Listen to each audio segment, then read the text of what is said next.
Hola, ¿cómo están? Llegamos en este tiempo a poder considerar el estudio a través del libro Cantar de los Cantares, el libro de sabiduría de Salomón. Salomón fue el autor de al menos 3 libros en el Antiguo Testamento. Como conocemos, fue el autor de Proverbios, Eclesiastés y el libro Cantar de los Cantares. Ahora, este libro, El Cantar de los Cantares, es un libro controversial y es una canción, una poesía oriental erótica, y es una canción de amor escrita de un esposo hacia su esposa. El contenido del Cantar de los Cantares realmente es tremendo. Como he dicho, es una canción erótica y es un libro muy importante en el Antiguo Testamento. Muchos no se atreven a poder enseñar dentro de una congregación este libro por temor a ofender o tal vez decir algo que no está en el contexto. Ahora, ofender a alguien en cuanto al sexo no creo que sea una ofensa. Dios es el creador del sexo, Dios es el que diseñó. Ahí en el libro de Génesis encontramos el diseño de Dios para el matrimonio. Y también Dios dijo, el hombre dejará a su padre y su madre y se unirá, se pegará, estarán juntos. Y Dios es el iniciador del sexo. Dice que cuando Adán y Eva se casaron estaban ambos juntos desnudos y no se avergonzaban. Ahora es interesante, si Dios es el iniciador del matrimonio, Dios es el que diseñó el sexo, ¿quién mejor instructor que Dios para enseñarnos en cuanto a este tema tan importante en el matrimonio? La interpretación de este libro de Cantar de los Cantares es un poco difícil, ya que es una canción y muchas veces va cambiando una estrofa a otra. Y también como se escribió 3000 años atrás aproximadamente, el lenguaje que se usa para algunos es un poco gracioso, para otros tal vez es un poco difícil de entender, ¿no? Hay palabras un poco complicadas, podemos ser sinceros ahí, ¿no? Pero no creo que sean difíciles de entender, ¿no? Dios nos ha dado la sabiduría y el discernimiento para poder comprender su palabra. Se dice que hay al menos 7 interpretaciones acerca del Cantar de los Cantares. He escuchado que algunas personas hicieron de este libro con 8 capítulos 122 sermones que fueron dados de este libro. Interesante. Se dice que otro hombre hizo al menos 62 sermones acerca del Cantar de los Cantares. Hay mucho que podemos entender, hay mucho que podemos aprender en este libro majestuoso del Antiguo Testamento.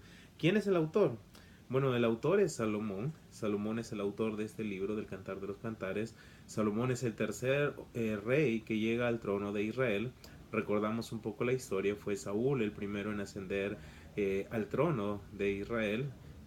Luego que Israel pidiera a Samuel un rey, Samuel va donde Dios. Dios permite que llegue Saúl al trono. Pero Saúl no hizo las cosas bien, ¿no? Y fue reemplazado por el hombre conforme al corazón de Dios. Este fue David. David llegó al trono de Israel y estuvo ahí por un periodo de 40 años aproximadamente. Hizo bien las cosas, algunas no tan bien, pero luego de la muerte de David llega al trono Salomón, pues. Y Salomón recibe el trono de Israel bien. David dejó un buen legado a su hijo. Y también Salomón disfrutó de paz mientras reinó. Reinó 40 años aproximadamente Salomón. Y lo que hizo Salomón fue dedicarse a edificar. Si todos podemos recordar, David tuvo el deseo de edificar un templo al Señor. Dios no se lo permitió y fue Salomón el que lo hizo. Dios le dio la promesa a David que Salomón le construiría un templo. Y es así que Salomón construyó el templo para el Señor. Fue un hombre que se dedicó a las edificaciones, pues hizo muchas cosas. Pero algo interesante, algo que fue el declive de Salomón, un punto débil en su vida fue que era un hombre mujeriego. Se dedicó mucho a hacer cosas que no agradaban a Dios. Cuando leemos las escrituras, leemos que ahí que él tuvo 700 esposas y al menos 300 concubinas.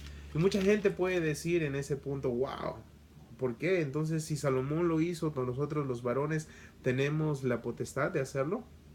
Bueno, leemos en las escrituras que Salomón tuvo 1000 mujeres, pero nunca leemos que eso fue la aprobación de Dios. Fue el declive. Dice que las mujeres desviaron su corazón. Obviamente, cuando tú no estás haciendo algo correcto, tu corazón va a ser desviado. Y ese fue el declive de Salomón. Pero Salomón, cuando llegó al reino, Le pidió algo a Dios específico. Una noche en visión, en sueños, Dios se le apareció a Salomón y le dijo, pídeme lo que quieres y te lo daré. Y conocemos mucho acerca de lo que es este relato, esta historia. La Biblia declara que Salomón le pidió sabiduría a Dios. Y Dios le dijo, wow, por cuanto me has pedido sabiduría y no me pediste otras cosas para ti, te la voy a dar y te voy a añadir todo lo que no me pediste. Y conocemos eso.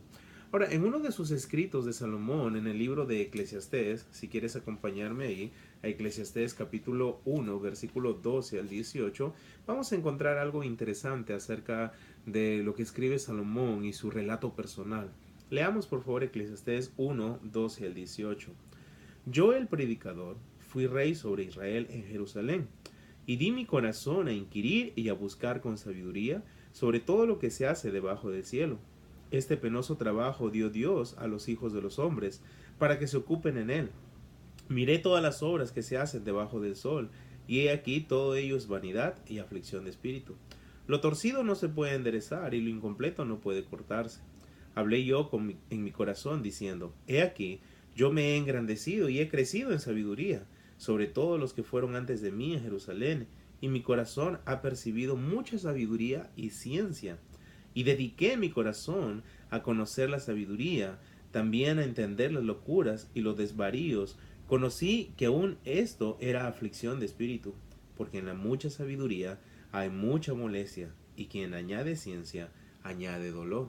En el capítulo 2, versículo 1 en adelante, Salomón dice, dije yo en mi corazón, ven ahora, te probaré con alegría, y gozarás de bienes, mas he aquí, eso también era vanidad. A la risa dije, enloqueces, y al placer, ¿de qué sirve esto? Propuse en mi corazón agasajar mi carne con vino, y que anduviese mi corazón en sabiduría con retención de la necedad, hasta ver cuál fuese el bien de los hijos de los hombres, en el cual se ocuparán debajo del cielo todos los días de su vida. Engrandecí mis obras, edifiqué para mí casas, planté para mí viñas, me hice huertos y jardines y planté en ellos árboles de todo fruto. Me hice estanques de aguas para regar de ellos el bosque donde crecían los árboles. Compré siervos y siervas. Tuve siervos nacidos en casa. También tuve posesión grande de vacas y de ovejas, más que todos los que fueron antes de mí en Jerusalén. Me amontoné también plata y oro y tesoros preciados de reyes, de provincias. Me hice de cantores, cantoras, de los deleites de los hijos de los hombres y de toda clase de instrumentos de música. Y fue engrandecido y aumentado más que todos los que fueron antes de mí en Jerusalén, y a más de esto conservé conmigo mi sabiduría. Escuchemos lo que dice el versículo 10 de capítulo 2 en Eclesiastés. No negué a mis ojos ninguna cosa que desearan, ni aparté mi corazón de placer alguno, porque mi corazón gozó de todo mi trabajo, y esta fue mi parte de toda mi faena. Miré yo luego todas las obras que habían hecho mis manos, y el trabajo que tomé para hacerlas, y he aquí todo era vanidad y aflicción de espíritu, y sin provecho debajo del sol. Estos versículos que hemos considerado en estos capítulos 1 y 2 de Eclesiastés nos llegan a una conclusión que da Salomón. Salomón dice fuertemente y con vehemencia, dice, propuse en mi corazón agasajar a mi carne. Es interesante, propuse en mi corazón agasajar a mi carne, me amontoné de oro y de plata, no negué a mis ojos ninguna cosa que desearan. Entonces lo que Salomón quería lo tenía. Él lo que anhelaba lo conseguía, él quería, él estaba empeñado en buscar algo más y añadir para sí cosas. Pero es interesante, después de todo lo que ha añadido, de todas las obras que ha hecho, todas las edificaciones que había hecho, dice, miré luego todas las obras que habían hecho mis manos, el trabajo que tomé para hacerlas, y aquí todo era vanidad, aflicción de espíritu y sin provecho debajo del sol. Nunca estarás o nunca encontrarás la satisfacción fuera de Dios. Y Salomón trató de conseguir satisfacción, trató de acumular cosas fuera de Dios, tal vez. No lo sé, pero esa es la conclusión a la que él llega. Todo lo que quiso sus ojos no lo negó. Todo lo que deseó lo consiguió, pero no había satisfacción en su vida. Interesante. ¿Hay satisfacción en tu vida? ¿Con qué estás llenando tu vida? Quiero que me acompañes al libro de Primera de Reyes, capítulo 4, en el versículo 29 al 34, y encontremos algo acerca de Salomón, las descripciones que habla ahí en Primera de Reyes 4:29. Dice: y Dios dio a Salomón sabiduría y prudencia muy grandes, y anchura de corazón como la arena que está a la orilla del mar. Era mayor la sabiduría de Salomón que la de todos los orientales y que toda la sabiduría de los egipcios. Aún fue más sabio que todos los hombres, más que Etán Esraíta y que Emán Calcol y Darda, hijos de Maol, y fue conocido entre todas las naciones de alrededor. Y compuso 3000 proverbios, y sus cantares fueron 1005. Entonces aquí vemos la sabiduría de Salomón, sobrepasaba a cualquier hombre, pero también nos declara aquí en este texto que Salomón escribió 1005 cantares, 1005 cantares. Y es interesante, de estos 1005 cantares que escribió Salomón, solo tenemos uno, y este es el Cantar de los Cantares. Es la obra majestuosa de Salomón, la obra majestuosa. Y ahora eso es lo que vamos a estudiar, el Cantar de los Cantares de Salomón. De los 1005 tenemos uno aquí en la Biblia, obviamente inspirado por Dios, obviamente palabra pura del Señor para nosotros. ¿Y cuál es la interpretación del Cantar de los Cantares? Bueno, hay muchas, he dicho 7 o más tal vez interpretaciones, pero la que vamos a tomar nosotros para nuestro estudio, porque en lo que quiero enfocarme es en el matrimonio. Quiero enfocarme en la pasión del matrimonio, en el romance del matrimonio, en lo que muchas veces esas áreas están descuidadas en la actualidad.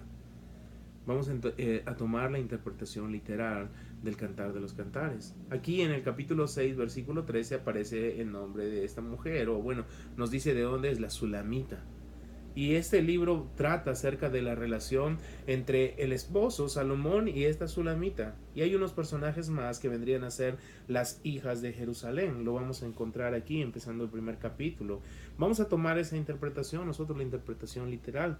Pero también hay otro tipo de interpretaciones. Por ejemplo, se dice que esta es la relación de una mujer, la Sulamita, que ha sido traída al harén de Salomón. Y está muy enamorada. Ella tiene un esposo, pero su esposo no es Salomón, es un pastor. Es un pastor que está fuera de ahí y la han traído para ser parte del harén de Salomón. Probablemente Salomón estaba iniciando su harén de 1000 mujeres. La han traído para ser parte de este harén de Salomón. Y es interesante que ella, a pesar de estar ahí, tener la oportunidad de ser mujer del rey, ella dice: no, yo amo a mi esposo. Y describe la pasión y el amor que tenía hacia su esposo. Ahora, no sabemos si esa es la interpretación correcta. El que escribe es Salomón. Y Salomón no quedaría muy bien, pues, si esa fuese la interpretación correcta. Él sería un raptor de esta Sulamita. Era un mujeriego, pero no creo que esa sea la mejor interpretación. Ahora, otra interpretación es de parte de los judíos, los rabinos. Los rabinos veían a Salomón como un tipo de Dios y a la mujer, a la Sulamita, como la nación de Israel. En el libro de Oseas vemos o leemos ahí que Dios le dice a Israel que Él es Jehová, tu hacedor es tu marido. Entonces puede ser. Otra interpretación, la interpretación cristiana, nos habla acerca de que este rey Salomón es Jesús y la mujer, la Sulamita, es la novia, la iglesia. Esta es la interpretación cristiana y también es correcta, no hay que decir que no. Desde el punto de vista que tú lo tomes, tú puedes sacar una interpretación y dejar que Dios hable al corazón de cada uno de nosotros. Para los judíos era algo interesante. Un judío no permitía que alguien menor de 30 años estudiara o enseñara este libro. ¿Por qué? Por el alto contenido erótico. Hay mucho que se habla de sexo, pues, ¿no? Y tal vez no querían despertar pasiones en los hombres. Y está bien, hay que tener cuidado, pero si esto es palabra de Dios, que yo creo que es palabra de Dios, estoy seguro de eso, esto es inspiración divina y Dios, diseñador del matrimonio, creador del sexo, es correcto que Él instruya al hombre en esta área. Ahora, ¿cómo hemos aprendido del sexo? ¿Cómo aprende tu hijo? ¿Cómo hemos aprendido nosotros acerca del sexo? Ahora, en encuestas que probablemente se hacen, es muy de moda las encuestas, un porcentaje ha aprendido acerca del sexo por sus padres. Pero esto puede ser un porcentaje muy, muy corto, tal vez menos del 15% o 15% quizás por ahí. Otras personas, otros niños, otros jóvenes aprendiendo del sexo en el colegio. Tal vez no es el mejor lugar para aprender del sexo, pero han aprendido. Pero es un porcentaje corto también. Otro porcentaje ha aprendido del sexo acerca haciendo algo incorrecto, entrando en pornografía. Muchos adolescentes, muchos jóvenes